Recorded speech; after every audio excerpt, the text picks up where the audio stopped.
Hello Tenno, today's video is going to be partially more like a podcast.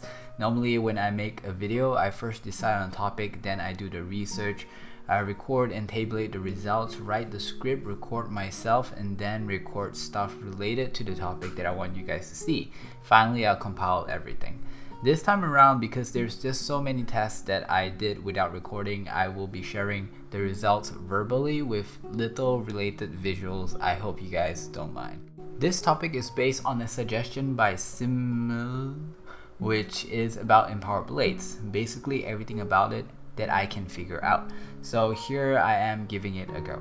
Most of the stuff that I will be sharing took most of the week that I had playing Warframe to figure out, and it involved getting people together that actually has the aura and doing the test at the simulacrum, which can be buggy it seems when it comes to aura.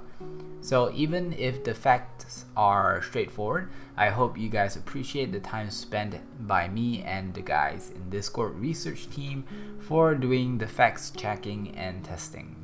First off, let's go through some introductions and basics.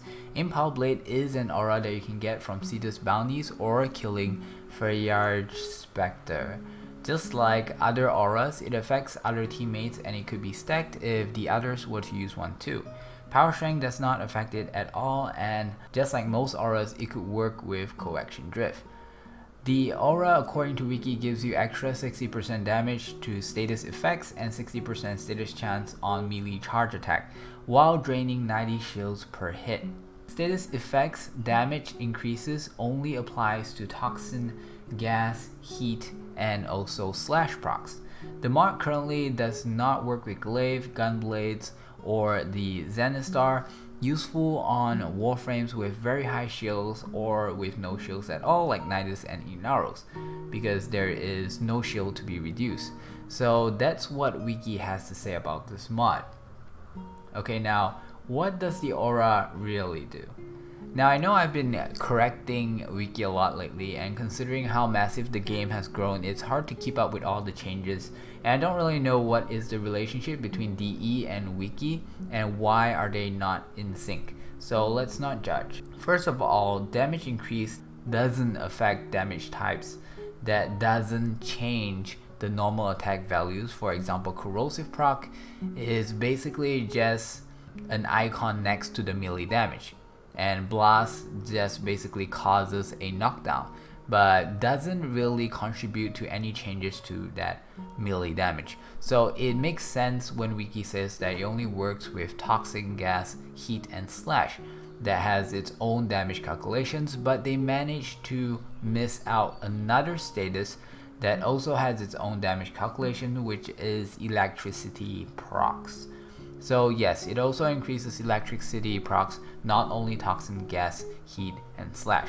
The next thing that I want to point out is that it doesn't work with glaive, which is true, but it does work with the gun blades. And for the Zenistar, unfortunately I do not have it yet, so I couldn't really test it. So hopefully you guys can give it a try and let me know down in the comments. And finally, the thing about Inaros and Nidus being very effective since they do not have shields does not seem to work. You do need some amount of shields in order to be reduced in order to give you the effects of empowered blades. So this does not work with Nidus, nor does it work with Inaros. At this point, you can already see how weird this aura is, since both Inaros and Nidus are really good melee warframes, and fighting at close range will probably mean that you are very likely to take damage, and having high armor and health makes it a great close range fighters. But they can't use this aura, which is meant for melee weapons. Another weird thing about it is that it drains shields. Considering that charge attack takes time to unleash, and you can't block while you're charging, it's very likely that you'll be taking damage and lose your shields to begin with. And when you are out of shields, the aura's bonus will not apply on your charge attack. But anyways, let's continue to some of the questions if you are anything like me you would probably wonder. First, which damage multiplier does the damage increment belong to? The answer is it is its own multiplier, which is a very good thing. Next, what about the status chance? Sadly for this is additive to the status chance of the mod you use. For example, if you have a weapon that has 20% status chance and you have something like drifting contact that gives you 40% and you put on the empowered blades that give you 60%, it'll be a 40% plus 60% that gives you 100% out of your weapon's 20%, therefore increasing your status chance to 40% in total. And of course, the cost of shields does not change even with more than one Impala blade used. These are some of the stuff which I think should be on wiki but isn't. Now for some of the stuff that I don't really expect it to be on wiki but is really good to know because it might determine your build around this mod. First off, correction drift increases the damage of the buff but not the status chance. The way I prove this is to run 2 empowered blades with 1 correction drift. If you press in the numbers, you realize that if correction drift were to work on status chance, the increase will make it achieve 100% status chance with the twin basalt, which has a 40% base status chance. But from the test, there were times where it did not proc anything, proving that it is not at 100%. On top of that, I've also tried running with 2 empowered blades and the amount of proc feels somewhat similar, which is at around 88%. To be honest, testing for anything that has something to do with chance is really hard. Most of the times you have to condition it such that it reaches just nice at 100% and look for the misses. If it missed a proc, for example, then it is not as expected and it did not reach 100% and the calculation was wrong. Thus, it should work in a different manner and then we find ways to test that, if any. When multiple empowered blades were to be used, the damage multiplier is added together before applying to your weapon. For example, 2 empowered blades means 120% status effects and 120% status chance increase. Now let's talk about how the damage would be like if you were to use certain special melee mods. The first mod is Gleaming Blight and all the others like that.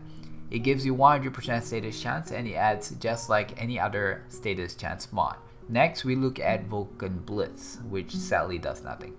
Then we have Static Discharge. This looks promising at first because they both uses charge attack as a trigger, but the static damage from discharge actually prevents any further electrical damage dealt on the enemy, which completely nullifies Impala blades if you are using electricity procs, which is the only damage type a weapon like the Pruva has.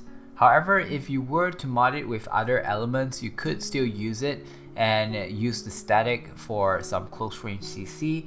Still, damage wise it is not a very good combo considering that the Empower Blaze doesn't actually increase the damage of static discharge. For mods that give melee damage like Bright Purity for the Skana and all those similar to it, they belong to the pressure point multiplier and it basically is added there.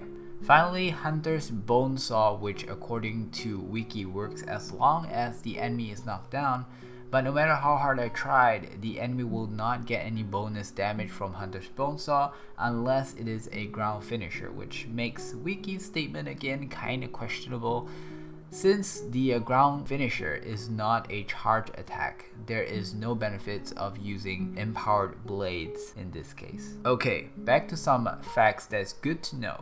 Channeling works well with empowered blades since they are different multipliers and they could increase the damage of the status effects even more. All charge attacks that is not within a combo or a part of a combo does not speed up with attack speed mods like Fury. However, the initial normal hit that comes before a charge attack is still affected. The whole attack within combos are counted as charge attack if it happens at the beginning of the combo, but it's not considered if it's in the middle of a combo. Not that it will matter much since when Melee 3.0 hits, the combo most likely won't be around or at least won't be executed this way anymore. Using empowered blades on Warframe like Chroma, you can actually charge up your Vex armor considering that it is removing your shields while you're attacking. This means that you don't actually need to take damage directly from the enemies. You could sort of do self damage with this sort of playstyle. Given that the current status effect meta is bleed, using a charge attack that guarantees a slash proc like the daggers, dual daggers, rapier, and cider is a very good idea. The guarantee status also stacks with other statuses, allow you to proc 2 status in one hit. Charge attacks that gives you 100% impact proc is also not that bad, since the chance of it proccing other IPS is higher, having impact removed, like Gunblades, Machete, and the Tonfa. However, the highest damage for a charge attack is still the Nikana, which probably would work really well with Empowered Blades if it procced bleed. With that said, you also have to keep in mind with the amount of shields that you have. 90 shields is reduced for every hit, not every cast. This means that if you are in front of a group of enemies and you happen to hit up to 3 enemies in one charge attack, it will cost you 270 shields. Having multiple attacks in one charge attack, like the Machete that deals 4 hits in a AoE, can easily remove all your shields and leaving Empowered Blade useless to you until you recharge your shield. So basically you want to hit once with as high amount of damage as you can on a particular target that is worth using this on, because common sense tells us that with all the missions basically spamming mobs of enemies at us, there is no way you would have enough shields to deal with all of them with this method of fighting. In my opinion, this mod is so conditioned that I can't see it being worth using in any general situation. However, with that said, let me show you guys the power of Empowered Blades in a full squad. The following demonstration will be mainly utilizing slash procs on a level 150 heavy gunner with different charge attacks from different weapons. Enjoy!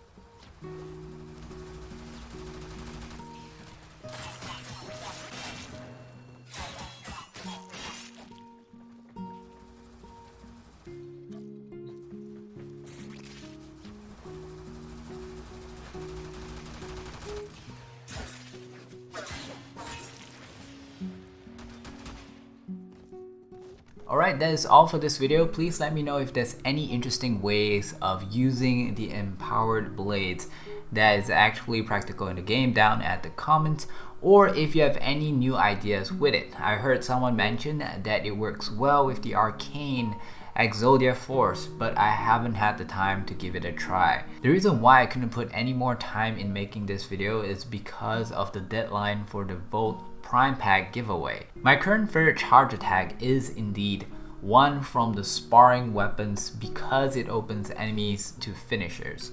When doing finisher attack, you are actually immune to damage, and finisher attacks does bypass armor. If you want to learn more, I actually have a video about it. I'll post it down in the description if I can find it. The one that was first to mention this is Sentinel Being. Well done, as suspected, from someone that has been following me for such a long time. Congrats, please PM me on Discord and I'll get the prize ready for you. If however you do not respond within 3 days, the next person in line that will win is Burjarni Valor. You too can PM me on Discord right now and I will contact you back in 3 days if Sentinel Being is absent. And in the event of both of them not claiming the prize, we will have a simple contest on Discord just so that we can do this giveaway and it does not go to waste. As for the giveaway, while coming close to finishing this video, we are 4 subscribers away for the next 5 giveaway, which means that this video is probably the one that you guys want to start spamming your giveaways at. Take care guys, and thank you so much for watching. Don't forget to like and subscribe, and I will see you next time. Bye bye.